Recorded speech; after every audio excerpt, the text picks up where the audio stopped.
Hey guys, welcome to another episode of the Bear Tall podcast. So before we start this episode, I just want to thank everybody who voted for us sa VP Choice Awards because we won Podcast of the Year again, back to back tayo. And thank you so much Bear Bees for your continuous trust and your support sa Bear It All. I think na-reach na namin halos lahat ng milestones namin kasi sinamahan nyo kami for the past 2 years. So, thank you so much. Dalawa na sila dyan ngayon na nakahang dito sa likod. So, thank you. Okay, so simulan na natin tong episode natin. Ito maraming nag-request ng episode na to kaya naisipan ko na ito yung going nating topic. So this one, we are going to tackle dismissive avoidant attachment. So these are people that are very dismissive and avoidant in relationships. Not only in romantic relationships, but by nature. Dismissive sila and avoidant sila. So ano nga ba yung mga dismissive and avoidant na mga tao? How can you detect if you are one or you are with one? So, in many cases, ang mga dismissive and avoidant people are emotionally unavailable. So ito yung mga hirap magpakita ng emotion. They struggle to open up. They avoid hard conversations. So minsan, they actually avoid commitment as well. Hindi sila makakommit. May mga circumstances na hindi sila makakommit. Well, if you struggle to open up or you struggle to have deep conversations or one-on-one conversations, chances are hindi ka talaga for commitment. Kasi ang mga, 'di ba, pag committed ka sa isang tao, very different 'yun eh. It's a different level of relationship. So, if you're avoidant or you're dismissive, hindi ka pang relationships. Or if you are in one, if you really want to be in relationships, sometimes yung mga avoidant and mga dismissive na mga tao na nasa relationship, sila naman yung mga emotionally unavailable na tao. Here's the thing. Okay, these people actually don't think that there's something wrong with them because this is who they are already.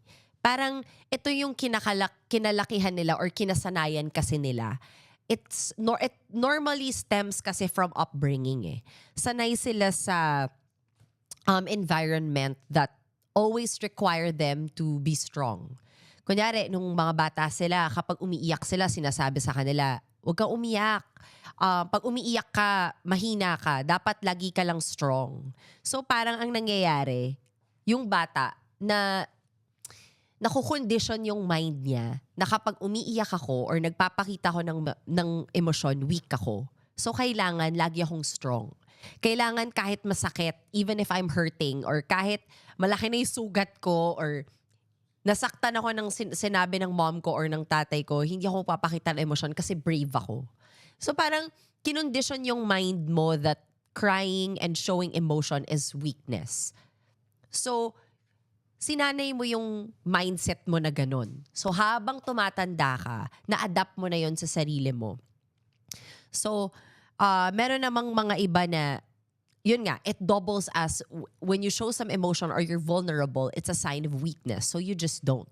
You don't ever share your vulnerable moments. You don't open up to people because you don't want to burden other people with your problems, or the minute that you talk to people about your problems, mahina ka na. And minsan inconsistent din.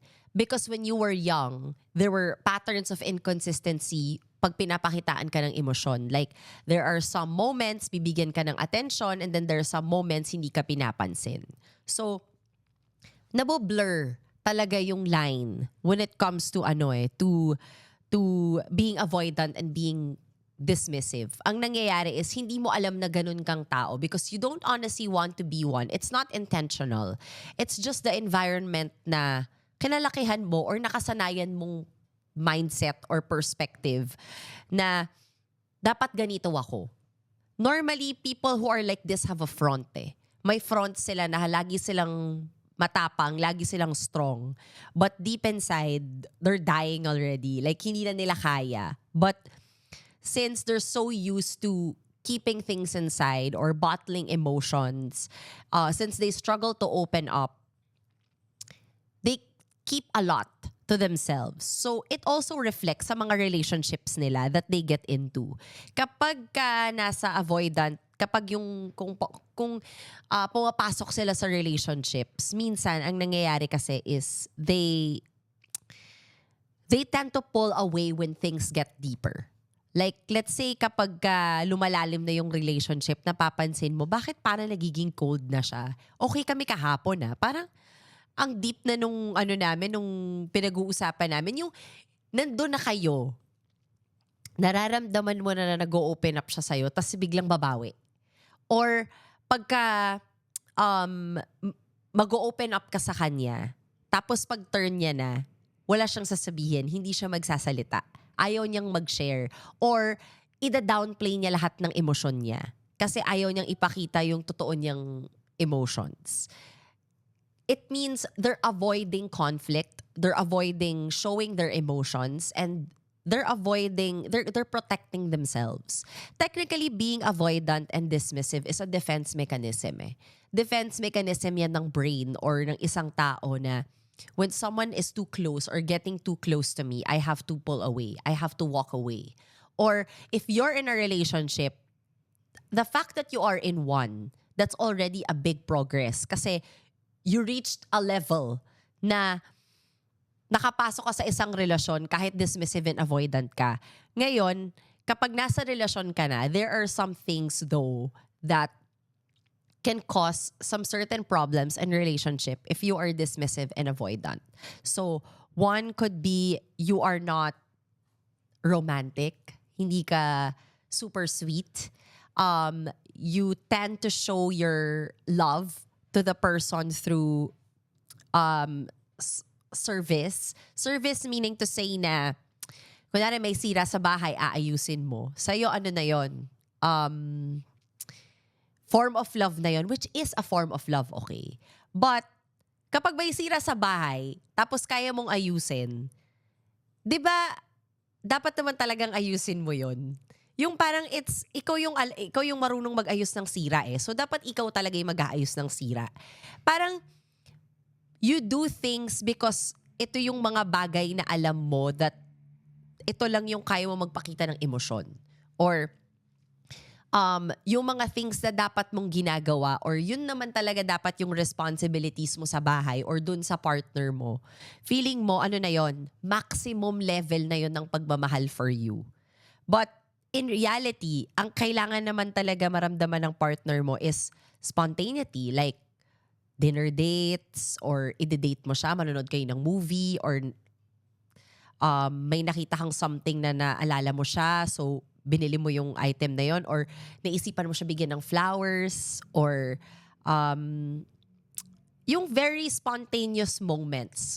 Normally, dismissive and avoidant people tend to be passive They're very passive partners. So they don't really rely on romance. Takot sila sa romance or they avoid romance because it's too chummy-chummy for them. It shows a lot of emotions kasi when you're a romantic person, you're expressive. But they're dismissive and avoidant, so they're not expressive. So yung pagmamahal nila sa'yo, they show it in other forms. So they show it in times na, actually, hindi naman technically mali. Kasi kapag nag-aalaga ka naman ng isang tao or you're with a person, you consider taking care of someone when you show service. So, let's say, yun nga, kunyari, sira yung aircon, inilinisin mo yung TV, sira yung TV, so bibili ka ng panibagong TV. Yung normally yung mga common sense things na dapat mo talagang ginagawa. Para sa'yo, na yon? Pagmamahal na yon sa'yo, maximum level of love na yon. Walang halong romance. So, it is what it is with you. Yon, technically, if you are a dismissive and avoidant person, it is what it is with you. It's never more than what it is. It's always, to be honest, it's always the bare minimum. And sometimes it becomes a problem in relationships when it's always the bare minimum that you give.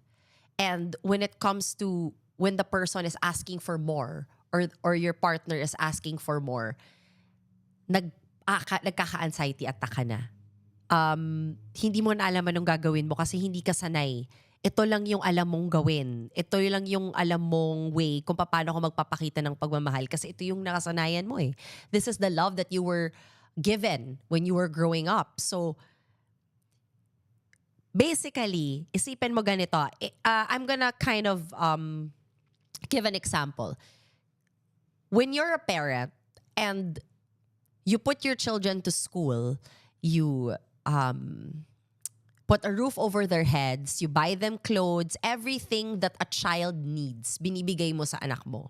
So, that's a form of love, di ba? But as a parent, dapat mo talagang ibigay sa mga anak mo yun. Obligasyon natin yun bilang mga magulang na ibigay yun sa ating mga anak. Also, dahil mahal natin sila.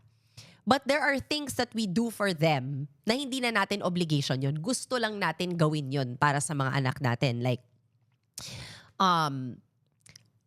kunyari, alam mo that they like this show.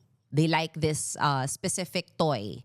And napadaan ka lang sa toy store and binili mo yon sa anak mo. Or they were rewarded because mataas yung grades nila. Or they did something and you want to reward them. That's out of your obligation. That's you being a parent and you want to reward your child. You want to... And these are the things that they remember. Or after school, you know that your kid loves ice cream. So you take them out for ice cream. You don't have to do that. That's beyond your obligation, but you want to because that's your kid. Because you love your kid and you know your kid loves ice cream. So, ganon din when it comes to relationships. Ikaw, alam mong gawin yung bare minimum. Because alam mo, ito yung dapat ginagawa ng boyfriend na pag kumakain kayo together or yun nga, pag may sira sa bahay, aayusin mo or ano pa ba yung mga common na pwedeng maisip sa relationships? Or kunyari, pagka gusto niya manood ng movie, so manonood kayo ng movie kasi gusto niya.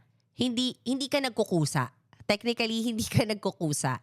Everything romance, normally, it's the other person that's actually, tara travel tayo, or tara punta tayo dito, or tara gawin natin to. And then ikaw, dahil meron kang protective wall, sometimes ayaw mo na kapag masyadong, kunyari, papa-photo shoot, ganyan, ayaw mo yan kasi masyadong sweet. Kailangan, ayaw mo magpakita ng sobrang maraming emotion.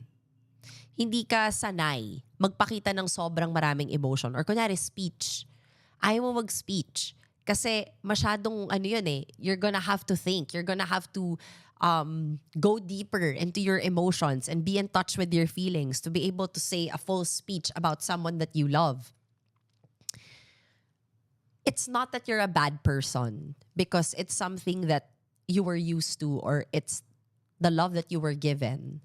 So I really can't say that you're a bad person. I think it only becomes bad and nakaka-worry siya is if yung partner mo sinabi na sa'yo na you're emotionally unavailable. I don't know what's going on with you. Hindi ko na alam what's going on in your mind. You never talk to me. You never tell me how you feel.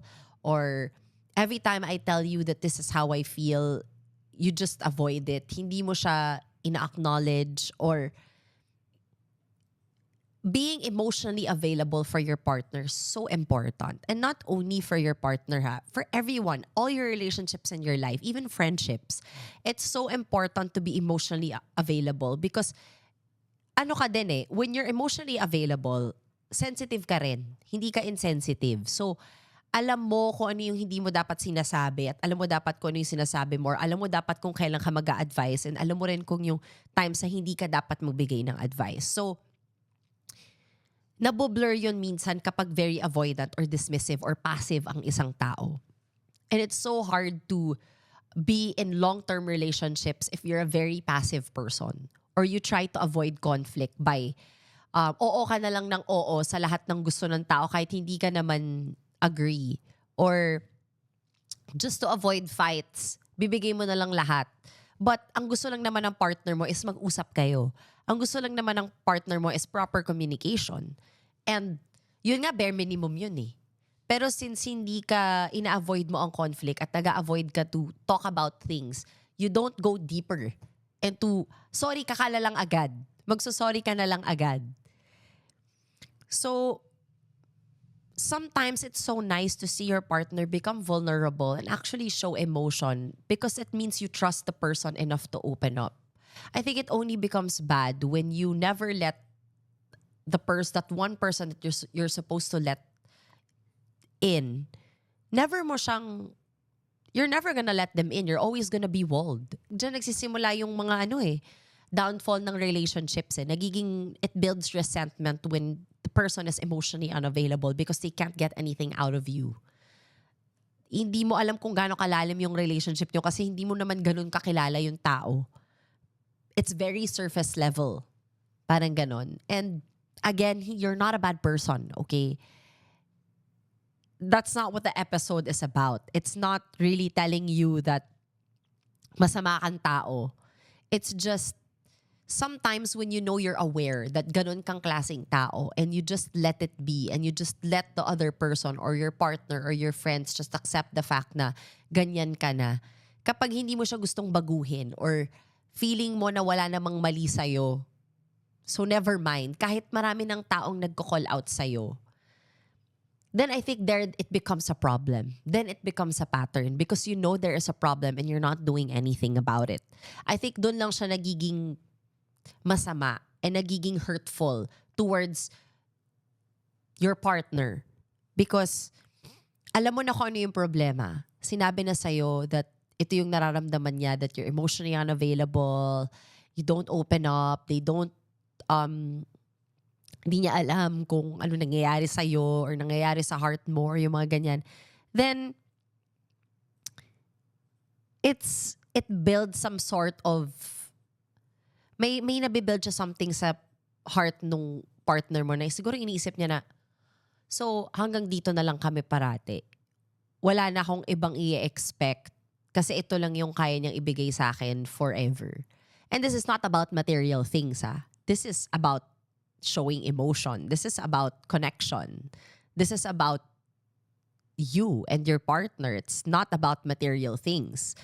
It's as you go deeper and habang tumatagal kayo ng partner mo, it's never really about what the person can give you in material form. It's building connection every single year that you guys have a life together. It's building a life together. How can you build a life with someone if you are so walled up and the person doesn't really know how to deal with your emotion or what's going on with you or what happened in the past with you or how to handle the situation if you never tell them what went wrong or what's wrong in the first place.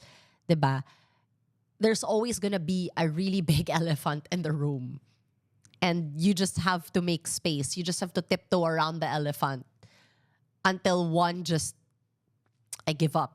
Until one just says, I give up. I can't do this anymore. Diba? It's avoidable.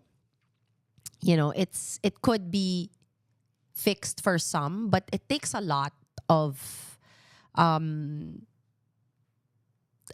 courage and a lot of self-reflection to get over being avoidant and dismissive because that's years and years and years of pain and years of trauma and years of knowing this kind of life na ito lang yung life na alam mo ever since you were young. This is what you were used to. These are the emotions that have been, set in your mind na ito ako dapat. So no one is expecting you to change overnight or say that, okay, I have to immediately shift my entire life and my character because mali ako or all of that. Nobody's pressuring you to do that because that takes time. That takes a lot of time. And that also takes a lot of support for the people around you because they're gonna have to also be patient. It's not an overnight thing.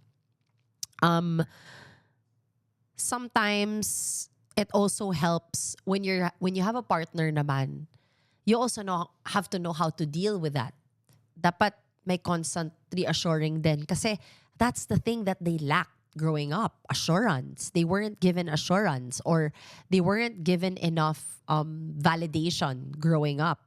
So habang tumatanda sila, ang nasa utak nila is I have to always be strong because when I show weakness, hindi siya nakakalalaki or hindi siya, di ba may mga ganun eh. Or kunwari kung babae ang emotionally avoidant, normally, hindi siya nabigyan ng attention growing up or yung mga needs niya never nabigay or the bare minimum emotions that you should be giving your daughter hindi mo mabigay. You don't even tell your daughter that you're doing a great job or never siya na-validate, never siya napakitaan ng importance growing up. So, hindi niya alam kung anong emosyon yung dapat niyang maramdaman na kung avoidant ba ako. So, I would rather just not feel anything so that I will not get hurt. Wala na lang akong mararamdaman para hindi ako masasaktan. So, lahat ng taong lalapit sa akin, arm's length ka lang. Hanggang dyan ka lang. Ito lang yung kaya kong ibigay sa'yo. Kasi kapag inurong ko yung kamay ko at hinayaan kong lumapit ka sa akin, masasaktan mo ko. I will be vulnerable. I'll be out in the open and you have full access to me and you can hurt me. Takot sila bigyan ng power yung tao to hurt them. But you know guys, when you love someone, it's part of it eh. Kasama talaga yun eh. It's so impossible that there are relationships na hindi magkakaroon ng point na hindi kayo magkakasakitan emotionally. Kasi mag-aaway at mag-aaway kayo over some certain things and you're gonna say words or things that you don't mean and then you guys have to talk about it and get over it. Like, it's part of a relationship eh. Pain is also part of love. As sad as it sounds, it's part of it eh. When you love someone, there's always pain there. And pain doesn't always have to be excruciating. And pain doesn't always have to mean na parang suffering. No.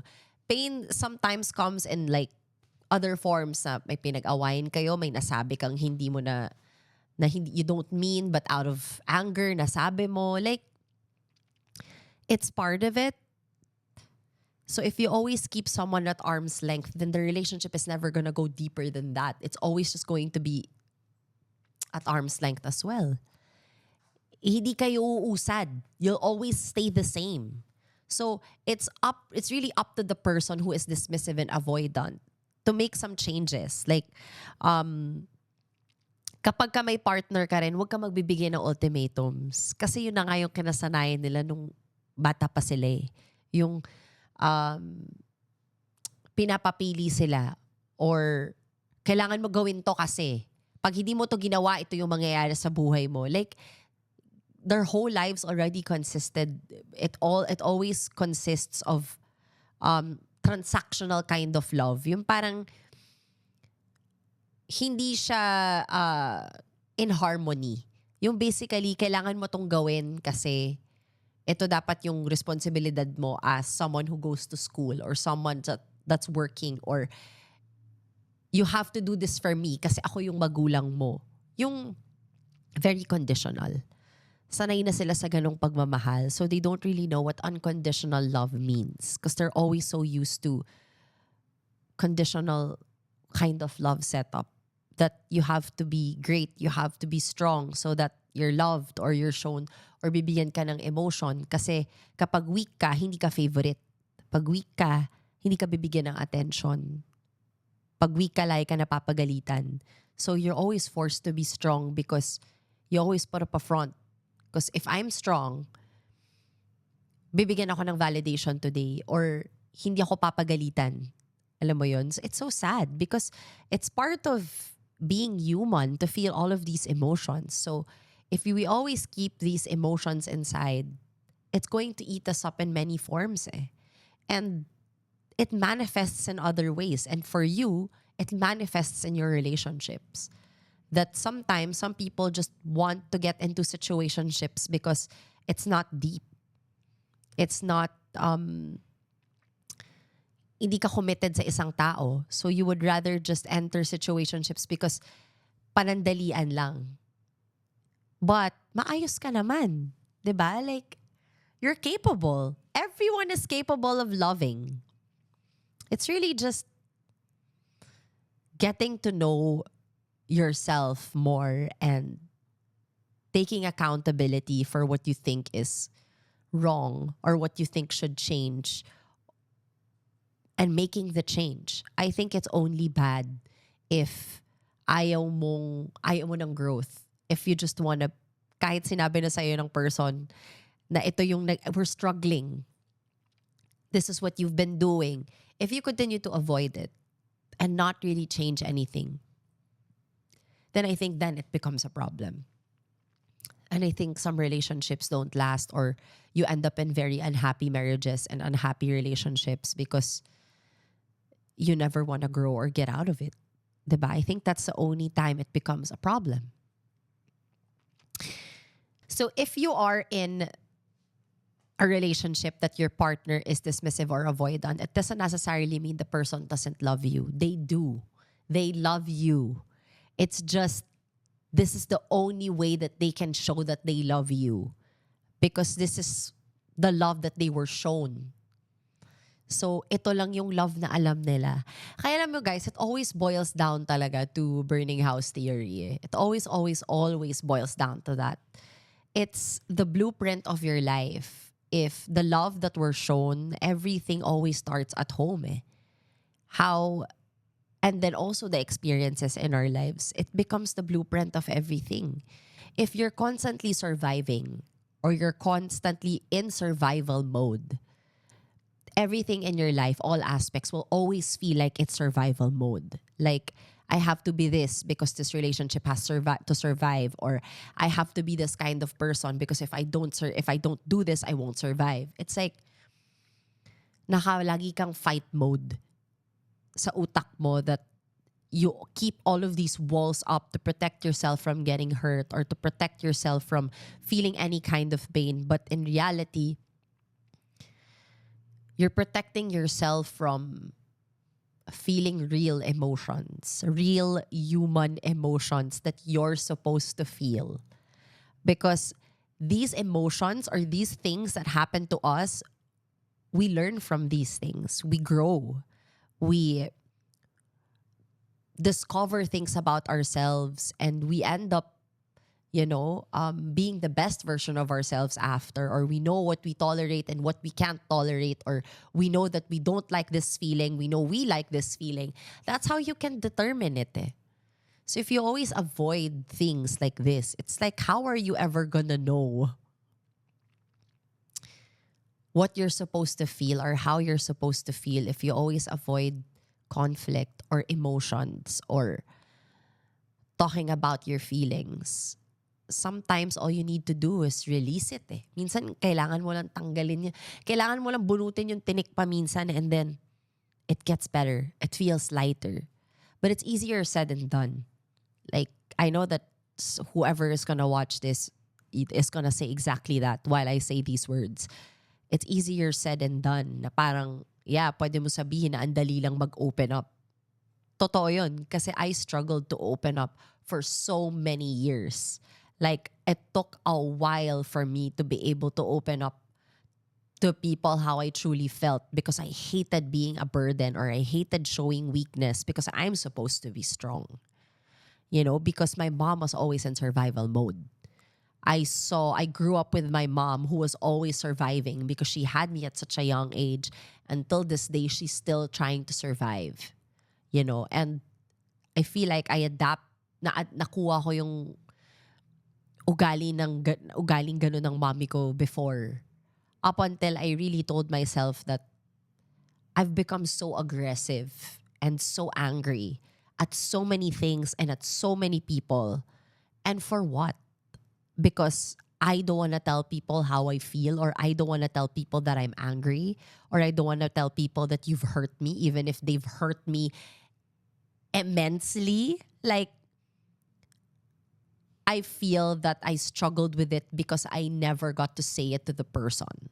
So, when I realized it, I started becoming more confrontational. And that was more for myself. When someone hurts me, I say it directly to them, that this is what you did, nasaktan ako. Or I know how to say no now when I'm uncomfortable, or I don't want to do things. And it's so liberating, because I was also an avoidant and dismissive person. I once was. I used to not like conflict, so I just cry it out. I just say sorry, even if I'm not at fault. I used to just, you know, I don't like the let's talk about it before. Let's not talk about it. I'm sorry. It's my fault. Yun na lang. Just to avoid conflict, avoid the fight because I'm so tired of crying myself to sleep. Like that became a big problem for me. And then I became emotionally unavailable. Meaning to say, wala na akong pakialam sa nararamdaman ng ibang tao. Yung nararamdaman ko na lang yung nafe-feel ko. Kasi masyado akong nagbigay. Basically, nung finally nag-open up ako, tinake advantage naman. Alam mo yun? Parang sinayang naman. So sabi ko sa sarili ko, I'll shut down again. I'll just leave.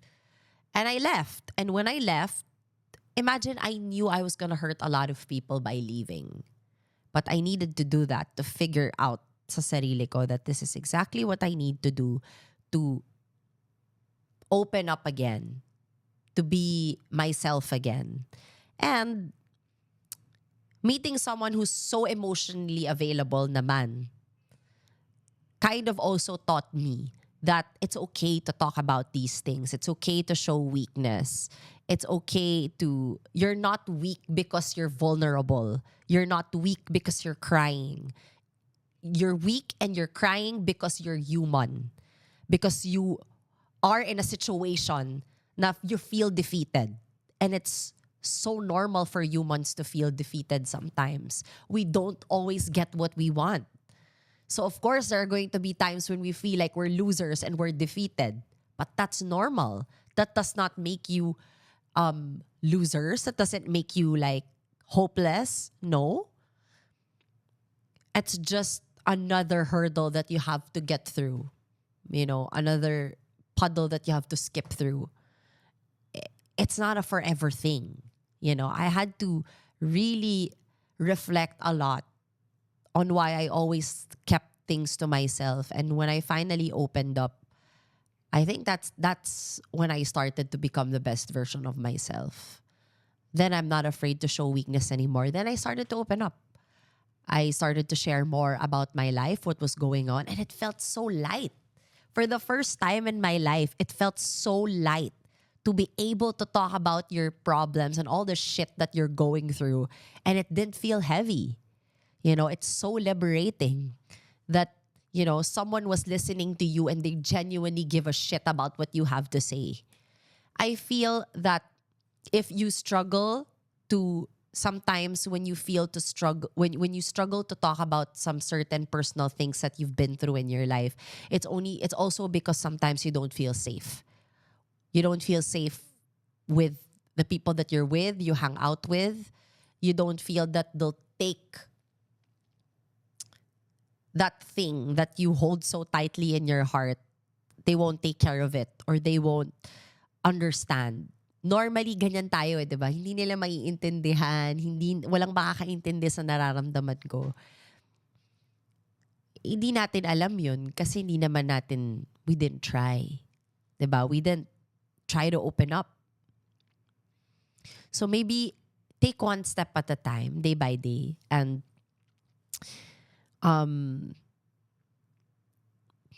maybe every day gawa ka ng progress sa sarili mo on how you can open up or be emotionally available. It doesn't have to be drastic. It could just be, you know, some small steps.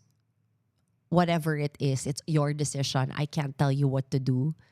So, kung ano yung feeling mong, alam mo yun, yung small droplets a day until you realize na, oh, you're slowly opening up. Oh, you're getting comfortable opening up.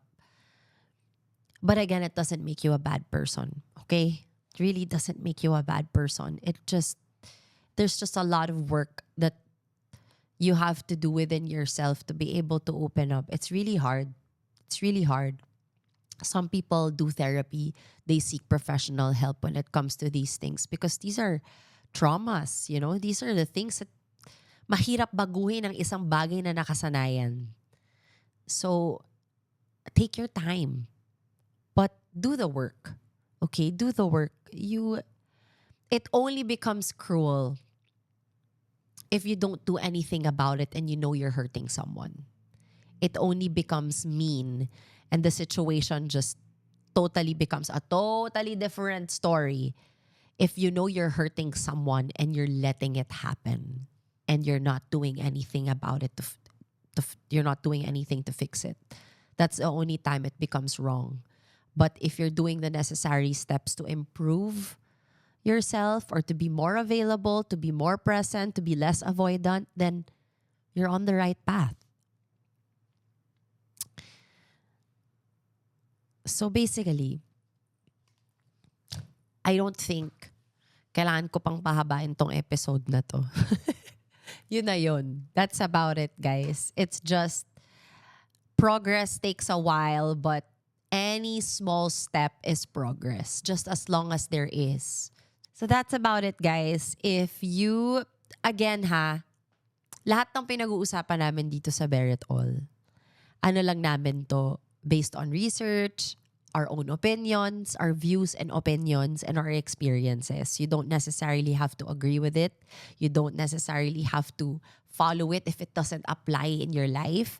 If you don't want to hear advices from a stranger, then take it with a grain of salt or just don't watch this video at all. That's it. Like, I think we've had so many episodes that would come out and that people would misinterpret or blow everything I say out of proportion. And this is just how we view the topic. This is also based on research. Before every single episode that we go through, every theory that we tackle in Bear It All, we do our research with all of these things. So ito lang yung mga alam namin. So ito yung sinishare ko. If you don't feel that this is hindi ikaw to, it doesn't apply to you, hindi to nangyayari sa'yo, hindi to nangyayari sa marriage mo, then it does not apply to you. Hindi ikaw yung target market ng episode na to. Yun lang yun. This is not in any way being made to offend any of you. It's really not. I did not create a podcast to offend anyone. It's just, sharing experiences for those who feel this and who actually want to, kailangan ng karamay. Kailangan ng karamay, kailangan ng validation yung emotion nila. They need someone to help them get through a tough time in their lives. That's what Bear It All is. Don't make it so negative. If it doesn't apply to you, then it's not for you. Yun lang yun. Anyway, guys, thank you for joining us today. And I hope you like this episode. And I'll see you guys on the next one. Bye. Catch the new episodes of the Bear It All podcast every Monday and Thursday on Spotify. And every Tuesday and Friday on our YouTube channel.